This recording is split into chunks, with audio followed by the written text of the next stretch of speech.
I went over and I ordered red wheat berries and white wheat berries to make the recipe in this book. And I'm going to be making the yeast bread recipe. I'm going to be using my stand mixer for this. I love this KitchenAid. It was a machine that my mom gave me that her sister gave her, and her sister had gotten it from a neighbor. And this is a very old KitchenAid. It is from 1976, so this puppy is over 50 years old. And let me tell you, it's amazing. It's the only mixer that I have ever owned. So I've had it for a while now, and it only came with these two attachments when it was given to me. So I went ahead and I ordered this hook from Amazon, and is a metal stainless steel hook, and I'm hoping that it works very well. It had good reviews, so I'm gonna go ahead and give it a try. I ordered it for this particular reason, and then I also ordered a little baking mat. I don't know if I'm going to be using this today, but I thought it was super handy to have. All right, so the very first thing I'm going to be doing here is get the berries ready for milling. And for that, I'm going to need a total of 2 2/3 cups of the whole grain. So I'm going to do 1 cup and 1/3 of the white.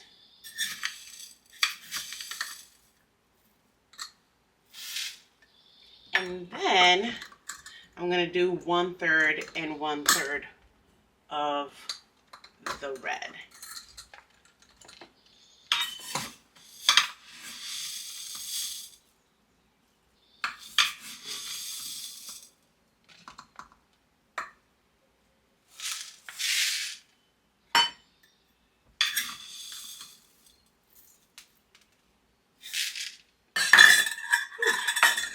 There we go.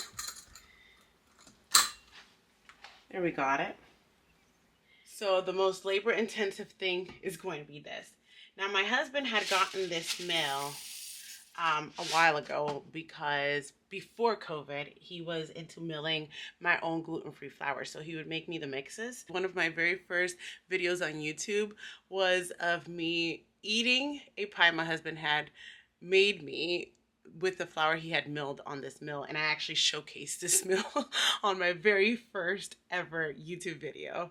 So it's pretty exciting.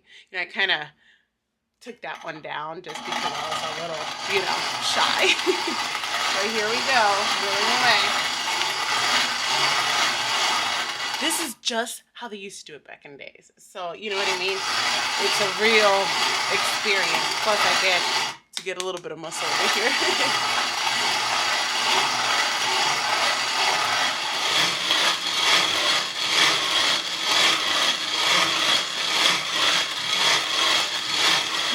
So I have my 1.5 cup of hot water. Now I'm going to do 1/3 cup of oil, and I'm going to use avocado oil because I have been using avocado oil for absolutely everything. It has a nice mild taste and it has a nice high heat point. So 1/3 cup of oil. Then a trick that I've learned from people online, and this book also mentioned it, is to do the oil first and then the honey, because then the honey will come out quick. So 1/3 cup of liquid honey. And I'm just using this raw honey I had. I have some honey from Puerto Rico that my dad sent me, but I'm saving that one for my teas and stuff because it's so good. So I drink it with my tea, or I put it in matcha, and that's good too.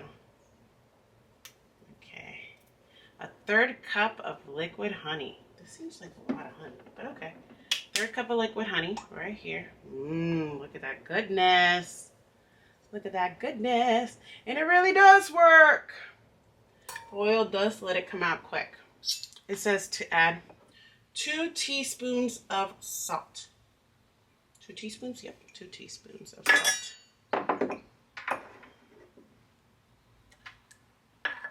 Use this thing over here.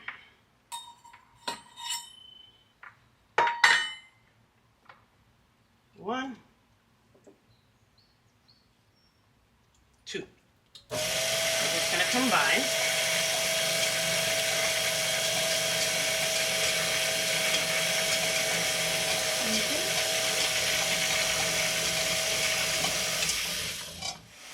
mixing, add half a cup of the remaining flour, a little bit at a time. So I'm going to gradually add this flour.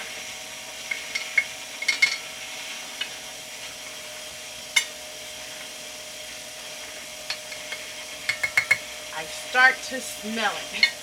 It smells like bread now. All right, so it's been an hour, and look how big it rose. So it definitely got nice and big in shape. So I'm going to be using these 2 loaf pans that I have. I've had these things forever, so I'm going to put some olive oil on it and just grease them a little bit around so the bread doesn't stick. Oops. I'm going to do the same over here. Okay. Use my finger a little bit. I have clean hands. I'm going to be putting my dough over here, so I don't want it to stick. I'm going to put some oil on my board right here. Whew, here I go. Let me get this fella out of here. I'm going to use a little spatula for it to come out. First time for everything. It's a little sticky, but apparently that's bound to happen with this particular type of dough. So, fresh milled flour. Okay, here is the dough, and I'm gonna go ahead and cut it in half. And I don't have one of those dough scrapers, so I'm gonna just do this number right here.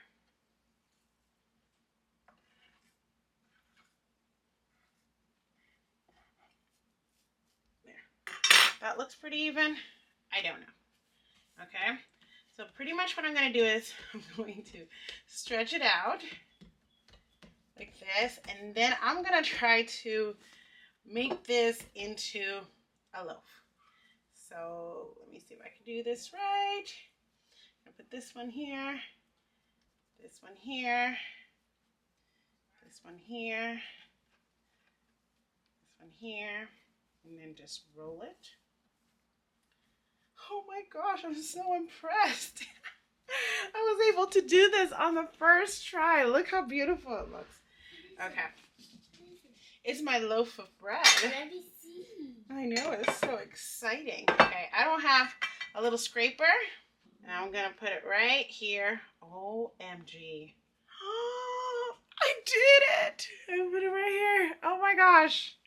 Baby, look. So hopefully it grows really nicely. Now for this one. Let me try to do the same. This one feels bigger. But I think this one is like a little higher loaf, so it's okay. It's a little bigger. Okay. I'm just going to put a tiny bit more oil because now I'm feeling my hands getting a little sticky. All right. Oh, this is just so exciting. Okay. So let me start with bringing this part over here like this. This part over here. Oh no. Like this. Okay, this one's probably not going to be as pretty. I should have probably oiled this. This one like this. This part like this. Okay, and then using my little scraper, I'm going to turn it over like this. Oh no. Put a little bit more oil here.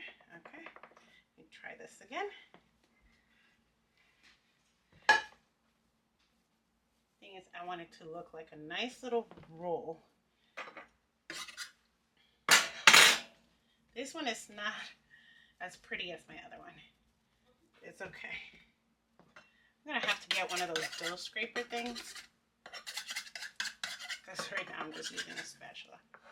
Okay. We got enough.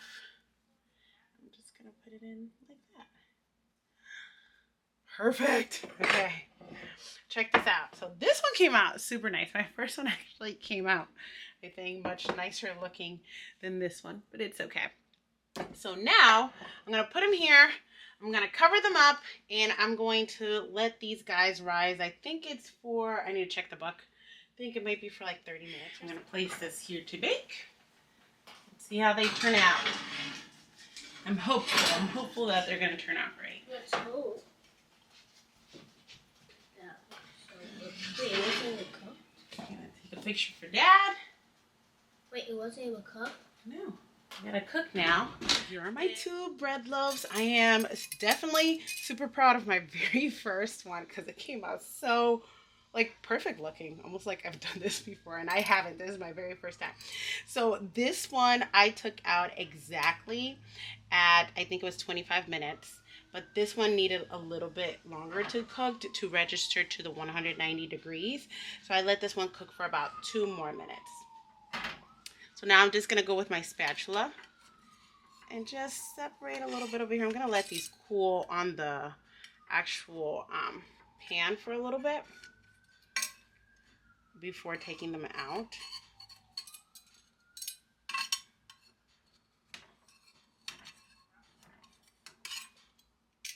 All right, after peeling all these from the sides, whew, let's see here.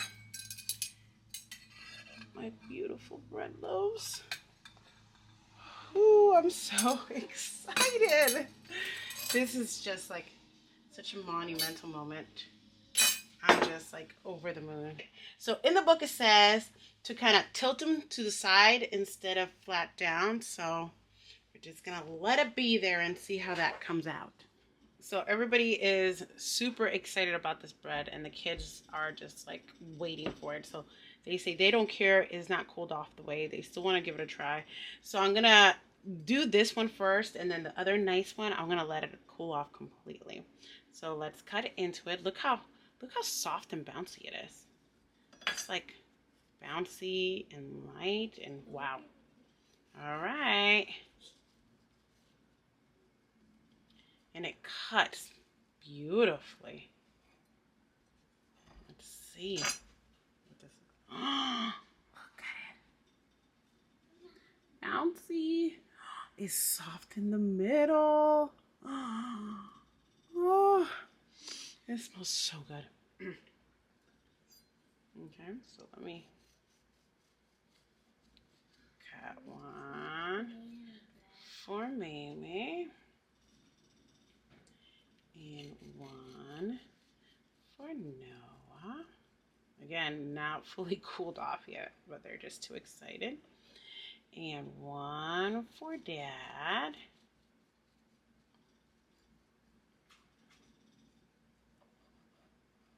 And I'm going to cut one for me, but I'm only going to eat a quarter piece of it.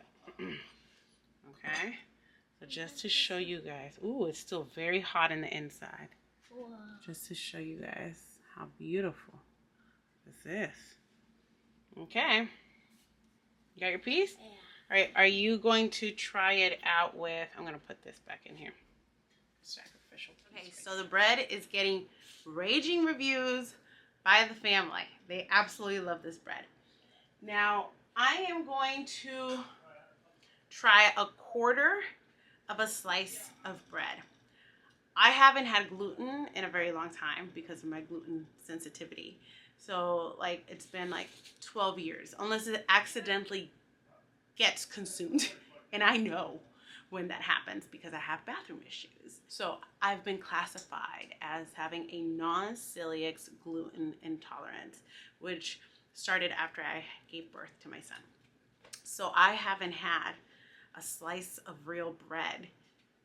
I can't remember since how long. It's been, I'm going to say a good 12 years, 11 or 12 years. So I'm going to try this, and this is going to be a test. My mother-in-law says to do little bits at a time, because in Japan, whenever they do introductions, they do a little bit. So maybe a quarter of a slice of bread is too much. I don't know, but I know I have accidentally consumed at least possibly this and some foods that has sent me to the bathroom. So I'm gonna eat this as a trial. If it doesn't do anything to me today, I'm gonna up it to half a slice. If that doesn't do anything to me, which I am hoping that I'm one of those people that this becomes like their miracle bread, then I'm gonna up it up to 3/4 of a slice, and then from there on. So here I go. It's so moist. It's not crumbly. I'm so nervous. You're eating actual wheat. It feels weird. It feels kind of naughty. It does. It feels bad. Like, it might be bad. but it's so soft. I'm used to like the grittiness. You have to enjoy every second of it. Yeah, notice how I'm only taking little bites at a time. Yeah. This might be my only opportunity.